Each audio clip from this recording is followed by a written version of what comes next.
As happy as I'm sure we all are to say goodbye to winter and hello to spring, let's face it, that's also going to mean saying hello to those pesky pests that can sometimes get in the house and the yard. The perfect time then for us to be checking in with Eric Gardner at volunteer RidAPest. Good to see you this morning.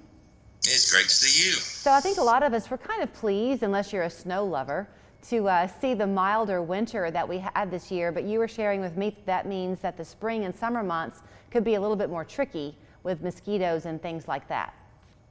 Yeah, it's funny. We're still, we just got out of February.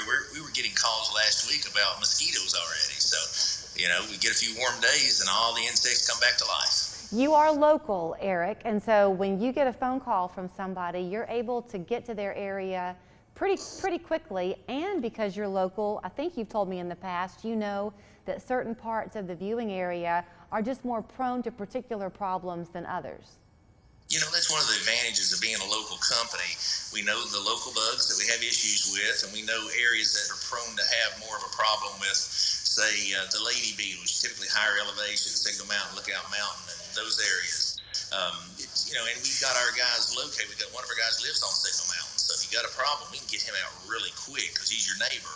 We got one of our guys lives in Hickson. We can get him out really quick because he's your neighbor. We got a guy that lives in North Georgia. So wherever you are, we can get somebody out really fast. Okay, talk about the ounce of prevention. That's a big one in your business. I guess you can't help it if an animal gets in to your crawl space, and you've got to have help getting that out. But when it comes to termites and roaches and the constant issues, you want to be ahead of the game, right?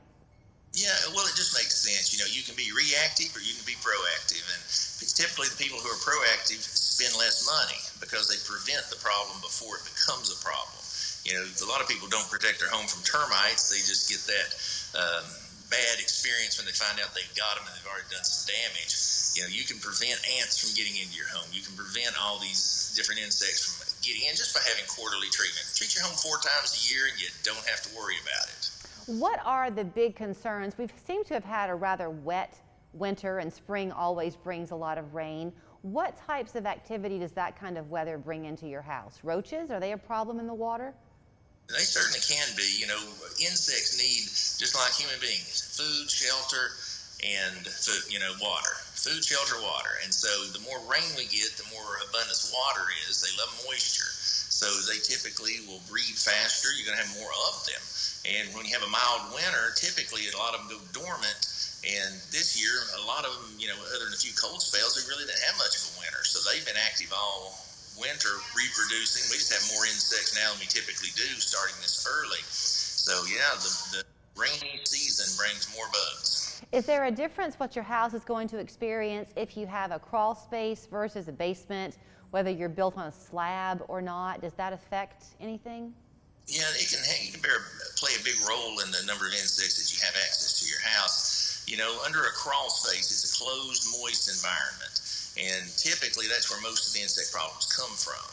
Most termite pest control companies don't even treat under crawl spaces. We do. That's one thing we're big on because that's the source of the problem most of the time. So when we come to your home the first time, we're going to get under that crawl space, see what's going on, and make sure we take care of it. And a lot of times, most homeowners don't wander there. It's not a very welcoming place. And we look for leaky water lines, heat and air ducts that may have been damaged by wildlife. We look for a lot of different things just to give you a full report so you know what's going on with your home. What does that first visit look like? Is it up to the homeowner to say, this is my problem, and identify it for you? Or do you come out and do your own surveillance? Well, typically both. They'll call in and say, hey, I'm having a problem with this. And then we want to look around and see if there might be something else they're not aware of.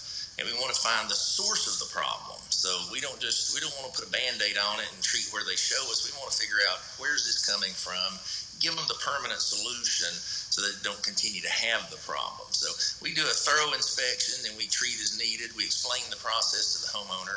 And if you got a crawl space, we're going to get under it. I think the first time I met you, pretty much, you were real eager to talk about, this was years ago, but the mosquito treatment that you're able to do in the backyard. We're lucky enough to live in a beautiful climate. Our backyards are another part of our home, really. You can't enjoy it when those mosquitoes are a problem. My mom, what got us started in this, my mom was go out and water her flowers every evening.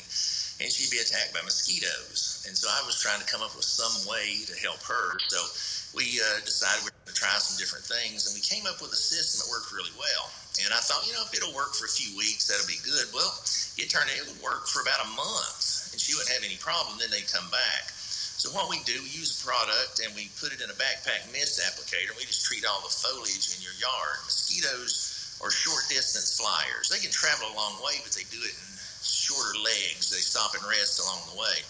Well, when they stop and rest on the foliage we've treated, they don't go any further. And it has worked amazingly well. We have a money-back guarantee. If we treat your lawn and you get a mosquito bite, we'll come back and treat again for free. If you still aren't happy, we'll give you money back. So we take all the risk. And does it damage the plants? I mean, do you have to put it on foliage that you're not going to want to enjoy? No, we have never had it damage any plants. We've used it on all different kinds of shrubbery and trees. Never had it damage anything. Some people are concerned about pollinators, honeybees. Well, we have several materials that we use. If that's a concern for you, if you have blooming plants, we can use that product, and in the dried state, it will not harm pollinators. So we have a material for just virtually any situation. We can keep your home mosquito free. Okay, and before I leave that topic then, on the mosquito one, you said it lasted initially about 4 weeks. So does that mean you want to have it applied monthly over the course of the spring and summer? Yes, it is a monthly service. Okay. Unfortunately, about as long as it'll last. But yeah, do it monthly and just typically March through October. All right, so if you are in Chattanooga proper, not on the mountains, what is going to be your primary bugaboo, pardon the pun, the next couple of months? What's the main issue? Ants and roaches? Yeah, we get more calls for ants than anything else. Different type of ants. They get in on the kitchen counter, in the kitchen sink, drive the homeowner crazy. They'll go away for a few days, then they come back.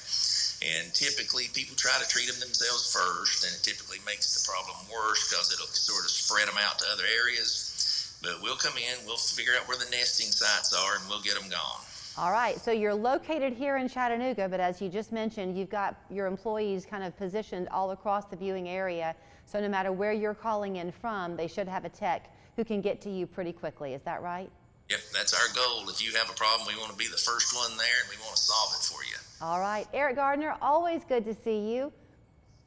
Thank you. Good to see you. Here's the phone number where you can call them. It's Volunteer RidAPest right here in Chattanooga, now located at One Park Place. The phone number 472-7736. Online, it's volpest.com. We're back after this.